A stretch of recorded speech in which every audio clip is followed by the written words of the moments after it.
L'écrasante majorité de nos entraînements sont constitués de mouvements bilatéraux, c'est-à-dire des mouvements où on va travailler nos deux jambes en même temps, nos deux bras en même temps, etc. Or, dans la nature, on va rarement se retrouver dans ces contextes-là parce que lorsqu'on court, c'est des mouvements qui sont unilatéraux. On va travailler une jambe à la fois. Lorsqu'on va courir, c'est la même chose. Lorsqu'on va sauter, on va se retrouver aussi beaucoup de fois dans ce contexte-là. Lorsqu'on va lancer quelque chose également. Et aussi, lorsqu'on va se blesser, on va rarement se choper une entorse au niveau de chaque cheville. Non, généralement, c'est soit la cheville gauche, la cheville droite. Bref, on a une blessure qui est toujours unilatérale. Raison pour laquelle, à mon sens, c'est excessivement important de travailler dans ce contexte sportif-là. Et je vais vous donner 7 raisons pour lesquelles c'est réellement important. Premièrement, c'est que lorsqu'on va faire un sport, lorsqu'on va bouger dans la nature, on va se confronter à des environnements qui sont chaotiques. Et donc, logiquement, plus on sera capable de réduire ce chaos-là, moins on aura des chances de se blesser. Ça marche.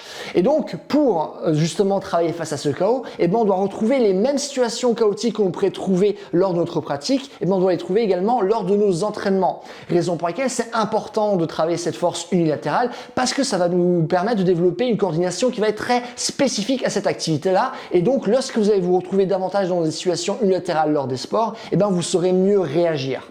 Toujours dans cette optique de coordination, je vais maintenant aborder le deuxième point qui va être que lorsque vous allez travailler des mouvements unilatéraux, généralement les contraintes d'équilibre vont augmenter. Et puisque ces contraintes de maintien de position vont augmenter, ça aura tendance à davantage travailler notre proprioception, c'est-à-dire notre manière de nous représenter notre corps dans l'espace. Et là aussi, à mon sens, plus notre proprioception va augmenter, cela aura tendance à avoir un effet prophylactique et donc de baisser notre risque de blessure.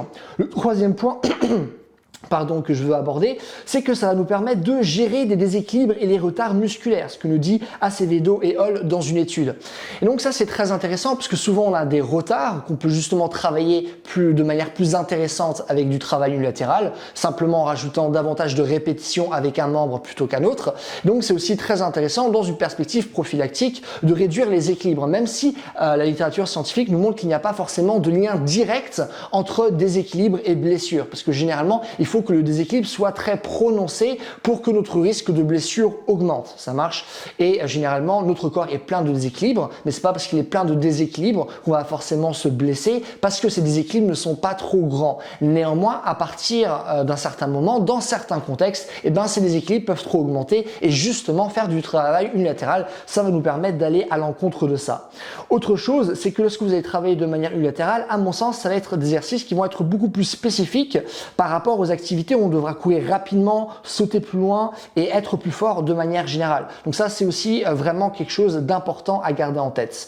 Maintenant, le cinquième point que je voudrais aborder, ça va être par rapport à l'amélioration technique, ce que nous dit Peter O'Sullivan, car on va enlever beaucoup de compensation. C'est-à-dire que c'est beaucoup plus facile de compenser lors d'un mouvement, on aura d'autres membres pour nous aider. Et logiquement, plus on va retirer de membres, plus les contraintes techniques de l'exercice vont augmenter, ce qui va nous permettre d'être beaucoup plus efficace par rapport aux gestes que l'on souhaite effectuer.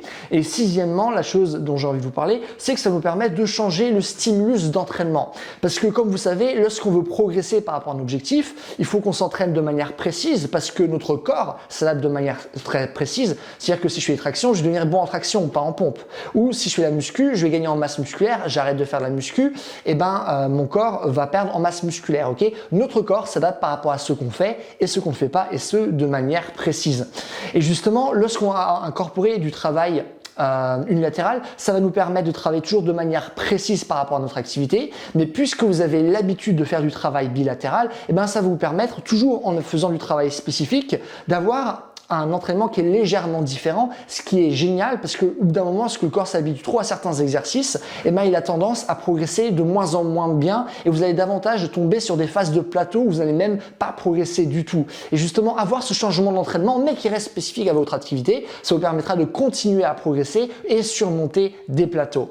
Et maintenant, le septième et dernier point que j'ai envie d'aborder, qui nous vient d'une étude de Corr et Hall, c'est que dans certains cas, ça va faire du travail unilatéral, ça va nous permettre d'augmenter notre activité musculaire.